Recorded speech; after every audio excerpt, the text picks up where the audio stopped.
It was 4:37 a.m. In the pre-dawn stillness, the Caribbean Sea was a vast expanse of black, tranquil water under a canopy of distant stars. On the bridge of the USS Lassen, an Arleigh Burke-class destroyer, the night watch was a quiet, routine affair. The ship cut silently through the waves, a lone guardian in the immense darkness, its crew alert but accustomed to the quiet rhythm of a patrol. Deep within the vessel's steel heart, in the dim, red glow of the Combat Information Center, that rhythm was about to break.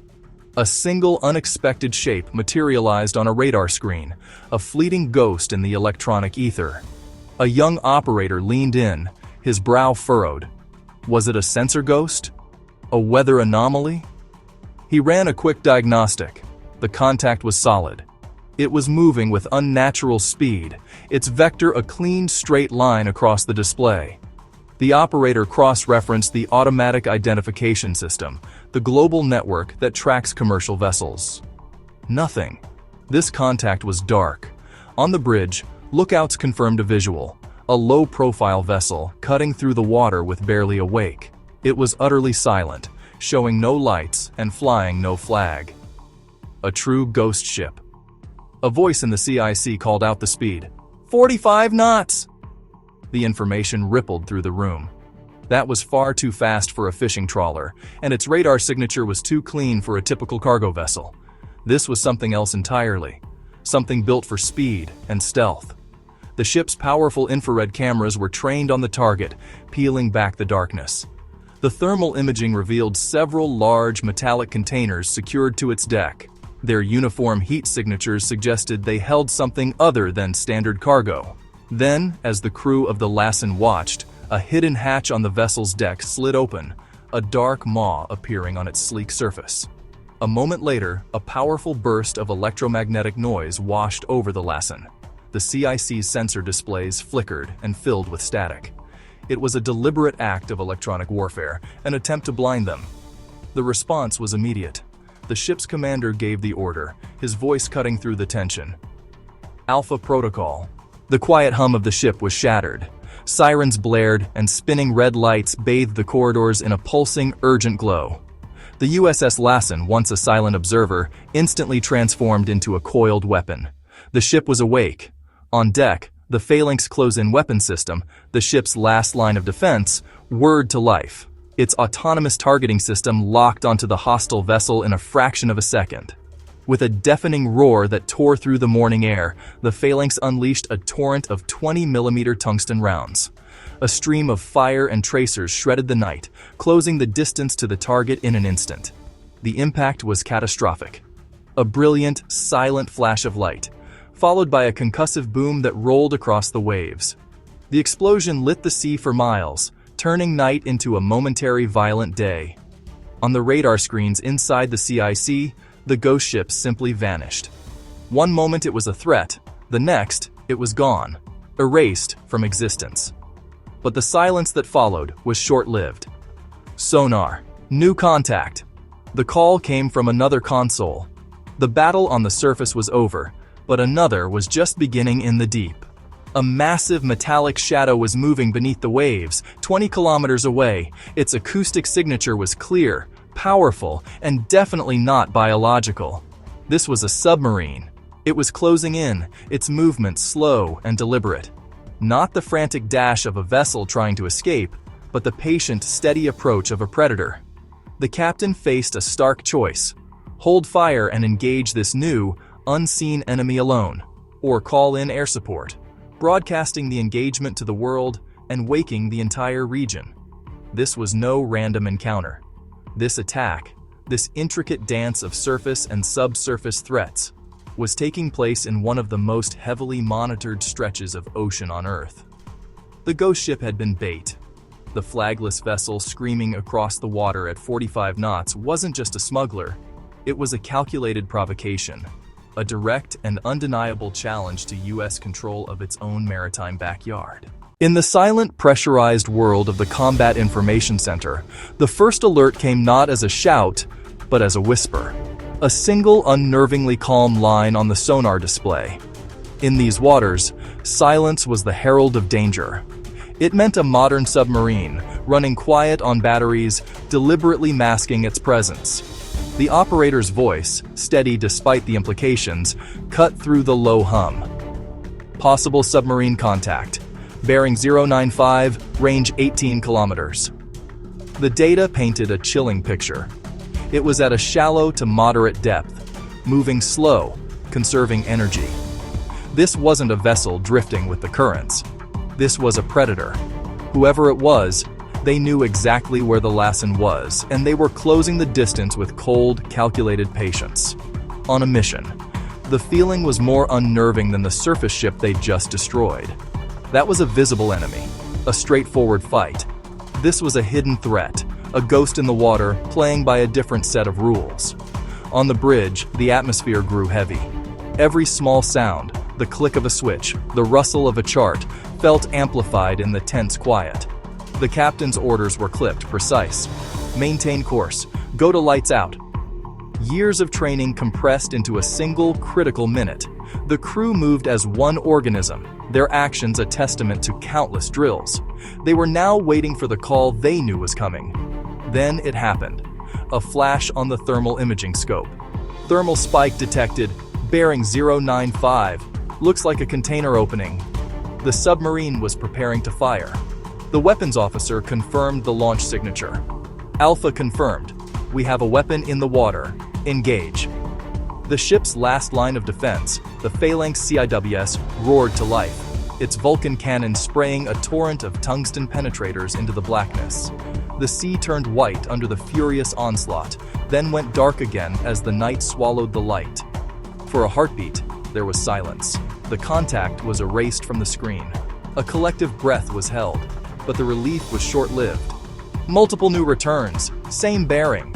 The screen blossomed with new contacts, not one, but a dozen. The first shot was a feint.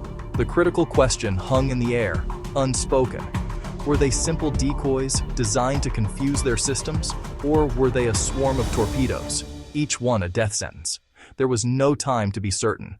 All stations, defensive posture bravo, hard rudder, full flank. The Lassen shifted, its massive frame groaning under the strain as the engine surged to maximum power. The hunt had just widened into a desperate fight for survival. Explosions rolled across Venezuela. They rumbled like distant thunder. Hangars and fuel bunkers erupted. "Impact verified," came the call. "Then it's begun." Sirens wailed in Caracas. Air defense sites blinked out. Heat maps expanded across the region. F-16s delivered with precision. Shockwaves rolled through the valleys. The strike packages returned. They skimmed the surface, invisible to radar. All safe, weapons expended. JSSMs cut the night with precision. Minutes later, tremors in Caracas. The sonar cleared. No one spoke. The contact was gone. Or deeper. The first strike wakes the fight. Hit hard, not defeated. The storm was only beginning. Iron Hammer's reply. At 5:23 a.m., the Porter saw launches. 6 fast movers inbound, standard missiles away. Interceptors roared from their tubes. 2 enemy missiles blew at launch. 3 more vanished mid-flight. The 6th kept coming, direct course. Only the proximity tone spoke. CIWS opened fire. The warhead disintegrated under a kilometer out. Metal rained across the waves. Negative hit. They launched 6.